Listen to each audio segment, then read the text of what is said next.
Back in the book segment tonight, rolling with Carolla. Let's get right to our pal Adam, who joins us now from Los Angeles. All right, Carolla, you're cruising, I'm sorry, you're causing, I'm sure you're cruising as well, but you're causing trouble again. Here's what you said about gay marriage on your podcast 2 weeks ago. Here's what'll happen. It'll be legal. It'll be legalized, hopefully. And then you think we'll be done with it. And then they'll say, we want to get married at the Crystal Cathedral. And the guys at the Crystal Cathedral go, no, we don't agree with it. And according to our faith, this is, a man doesn't lie down with another man. And then there's going to be a march, and then there's going to be a thing, and then it's going to the Supreme Court again. That much I know. So, Carolla, based on our report earlier about George Washington University, you're a prophet. It's not going to stop with the legitimacy, if it comes, of gay marriage. Well, look, people want to argue, and that's the society that we've created. I'll ask you this.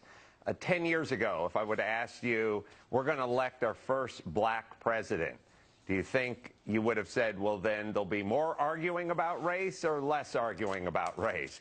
We have done 10 times more arguing about race since we've had a black president. So obviously, that didn't change that topic, and I don't think giving gay people the right to be married is going to ratchet down the arguing. That being said, I love gay people. There should be more gay people. Our society would be better if we had a higher percentage of gay people. There should be more gay people. Okay. No, yes. Why? We should subsidize them. We can subsidize them. Why should there be more gay people? Okay, I live in Los Angeles. There's a gay part of town. It's on Santa Monica Boulevard. And speaking of cruising, I'll be there later on tonight.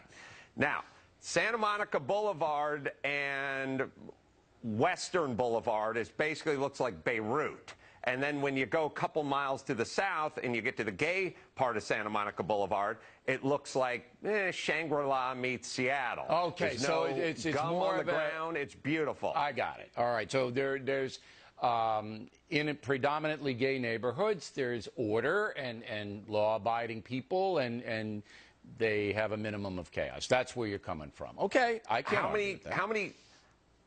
How many gay guys are in prison? I mean, or enter gay. I know once you get there, sometimes I don't know if we have any reliable statistics on it, but I assume that most gay people are law-abiding, just like heterosexuals are law-abiding.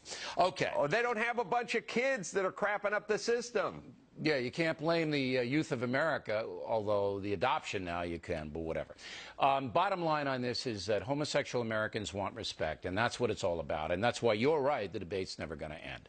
All right, let's go into the airlines, which are not getting any respect. You said bottom line, Bill. That was funny. You're welcome. Go ahead.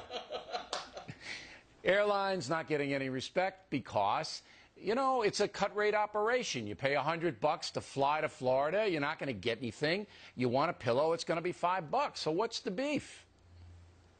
Listen, I know the complaining has gone through the roof. It's not the complaining that's gone up. It's the entitlement that we all have. You know how many flights I've been on recently where people have brought their dogs on the plane? People are now flying with their dogs. They're comfort dogs. Comfort dogs. There it is. Yes. There's one right there. It's a comfort dog. They have anxiety. Right. There's a Chili's down in the airport that you can have a nice shot of Cuervo Gold at, and that's how you get rid of flying anxiety. That's your comfort, Carolla. Others want canine comfort. Well, that's how this reporter takes care of his comfort on an airplane. But listen, I fly first class half the time. Usually someone else pays for it. And half the time, the storage bin above my seat is filled.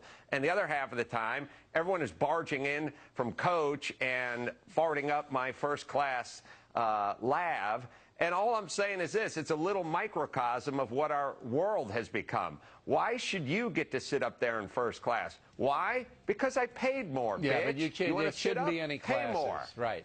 No, everybody should be subsidized to sit in first class. That's what should happen. If you can't afford the first class ticket, the government gives you the money, and then everybody can sit next to you, Carolla, and have a shot of whatever you're drinking. I mean, that's only fair. Last word. Mangria, but thank you. You're welcome. Look, it's not that the airlines are getting worse, it's that people are getting worse. All right, Adam Carolla, everybody. Very pithy as usual.